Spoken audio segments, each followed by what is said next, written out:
Hi guys, welcome back to the Rabbit Learning. Hey there, welcome back to Rabbit Learning and welcome to the world of object oriented programming or OOPS. You might be wondering what is OOP and why should I care? Well, let me explain. OOP is a powerful programming paradigm that helps us model real world problems in our code.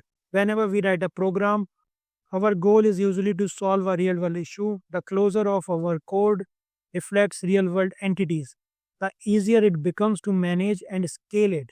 That's exactly what OOPS enables. So, what exactly is object oriented programming? Object oriented programming is a style of programming focused on creating objects, which is self contained units that bundle data like attributes, and the functions, which is like methods that operate on that data. Let's break it down with a real life example. Imagine if you are filling out a train booking form, you enter your name, age, train number, boarding station, and destination. This form acts like a template, and in programming, we call this a class. Each time someone fills the form, they create a unique record of an object.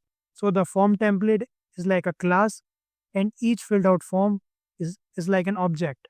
In OOP, we define classes to model things, and we use those classes to create objects, just like filling forms based on a template. Like I can give you the examples of cars. Think of a car blueprint.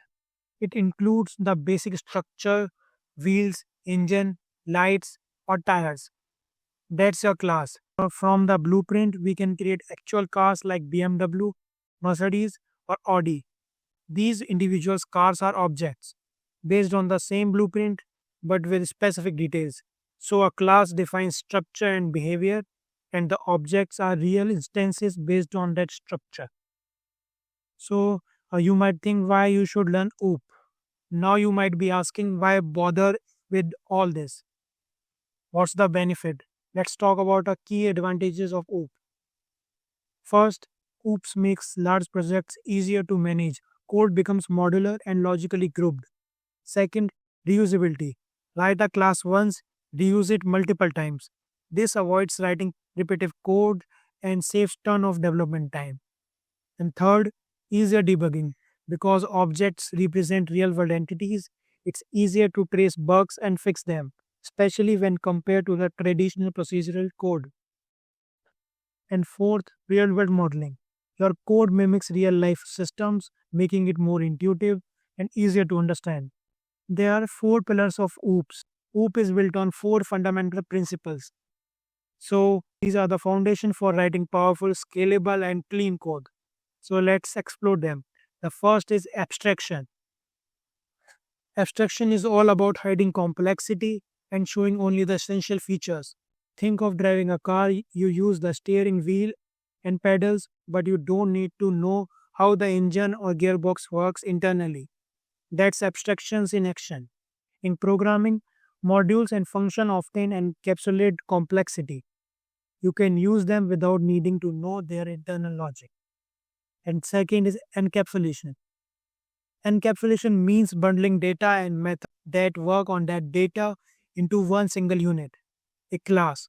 It also restricts direct access to some components, protecting the internal state from unwanted changes. Think of it as putting all the car's part inside the hood. You get you get to use the car, but you can't easily tamper with what's inside. Now, I hope you can understand the concept of encapsulation. And the third, inheritance. Inheritance allows us to build new classes based on existing one. For example, suppose we have a base class employee. We can create a new class programmer that inherits everything from employee and adds new features. This encourages code reuse and hierarchical class designs. And the fourth and last one, polymorphism. Polymorphism means many forms. It lets different objects respond to the same function in different ways. Let's say both dog and cat classes have a methods like make sound for a dog, it might return bark, and for a cat meow. Same method name but different behavior depending on the object. And then now hope you can understand the logic of polymorphism. Don't worry if you are still wrapping your head around these concepts. In the next video, we will write our first OOP-based program using classes and objects. And I promise after a couple of hands-on examples, everything will make perfect sense. See you in the next video where we bring these concepts to life with code.